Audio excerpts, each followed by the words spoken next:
नमस्कार, मैं मनीष मिश्रा। आप देख रहे हैं रिसर्च न्यूज़।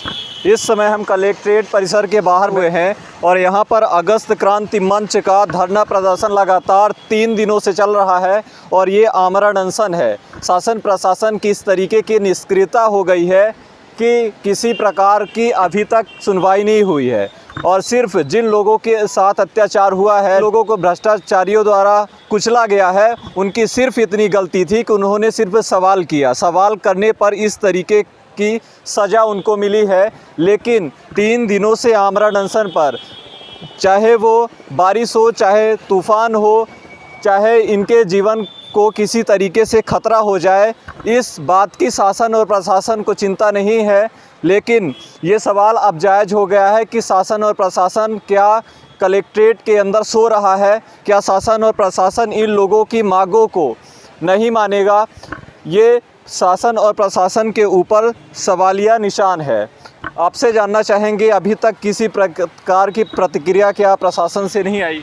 जी नहीं, अभी तक कोई प्रक्रिया नहीं आई है और आज हमारे आमरण अनशन के तीसरा दिन है।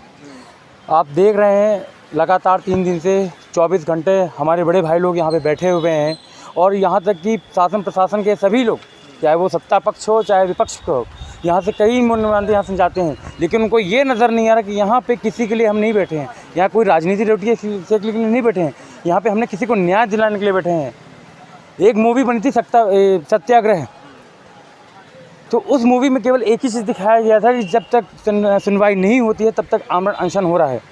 और ठीक हमारे बड़े भैया श्री कुंज बिहारी तिवारी जी यही आमरण अनशन को लेकर केवल न्याय दिलाने के लिए, एक विधवा माँ को न्याय दिलाने के लिए, उनका कोई उस परिवार से कोई रिश्ता नहीं है कि हमारा कोई रिश्ता है कि हम कोई चुनाव लड़ने जा रहे हैं, कि हम केवल चुनाव लड़ने के लिए ये प्रतिक्रिया दिखा रहे हैं। हम केवल इस बात के लिए हैं कि ये भ्रष्टाचार केवल ये पूछने के लिए है, क्या हमारी बातें जो हैं, सरकार की जो बातें होती हैं, जो अपने वो अमृत वर्षा दिखा रही है या कोई योजनाएं बता रही है, क्या पूछना भी हमारा सवाल गलत है?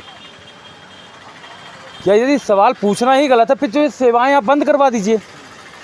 आप कहने के लिए आप मामा बनते हो और एक बहन का बच्चा उजड़ जाता है, आपका भांजा चला जाता है, शायद उनके परिवार में ये चीज़ होता तो एक दर्द होता। अब तो पेट्रोल भी सस्ता हो गया, तो बुलडोजर कब चलेगा उन भ्रष्टाचारियों के ऊपर? वो केवल दिखावे के लिए बुलडोजर चलता है। अभी मैं किसी का पर्सनल नाम लेकर नहीं कहना चाहता हूँ, अभी सत्ता पक्ष के कुछ नुमाइंदों के नाम आए हुए थे, जो रीवा में एक बहन का बलात्कार हुआ था, किसके ऊपर बुलडोजर चलाया गया और किसको गिरफ्तार किया गया? क्या मंत्री केवल इस्तीफा देने से होता है? सरकार केवल दिखावापन दिखा रही है। बुलडोजर चलाना और पेट्रोल सस्ता करना ये बेवकूफ़ बनाना है।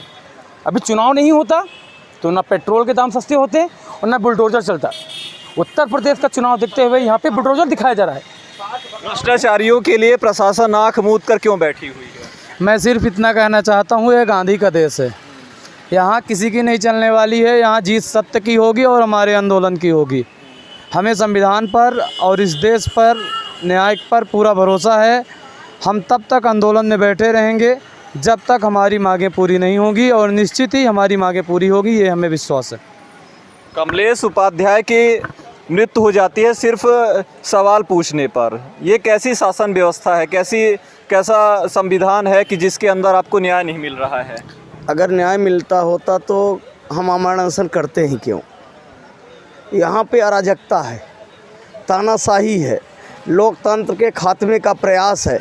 ताकतवर व्यक्ति सोचता है कि सत्ता में हूँ तो कानून और संविधान मैं हूँ। जैसे हमारे भाई ने बताया कि देश संविधान का और गांधी का देश है और हम अंग्रेज़ों से नहीं डरे तो इनसे क्या डरेंगे। और ये हमारा सत्याग्रह जो आमरण अनशन है तब तक चलेगा जब तक न्याय नहीं मिलेगा। हो सकता है कि हम 3 बलिदान दें, 3 से यहाँ 6 बैठेंगे, 6 से 26 होंगे और 6,000 6 लाख हो जाएंगे। हमारा उद्देश्य है कि जागो, आपके हितों पे, आपके अधिकारों पे अतिक्रमण हो रहा है।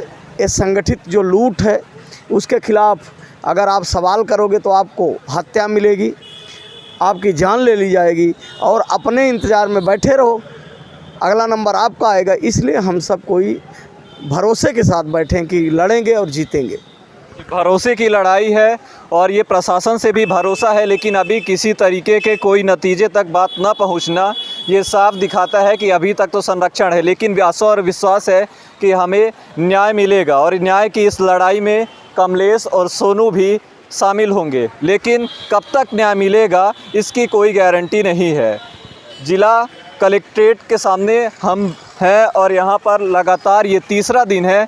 यहाँ पर आमरण अनशन पर अगस्त क्रांति के संयोजक बैठे हुए हैं। अभी तक किसी प्रकार की कोई ऐसी गतिविधियाँ नज़र नहीं आ रही हैं जिससे न्याय मिल सके। तब तक बने रहिए रिसर्च न्यूज़ के साथ। धन्यवाद, नमस्कार।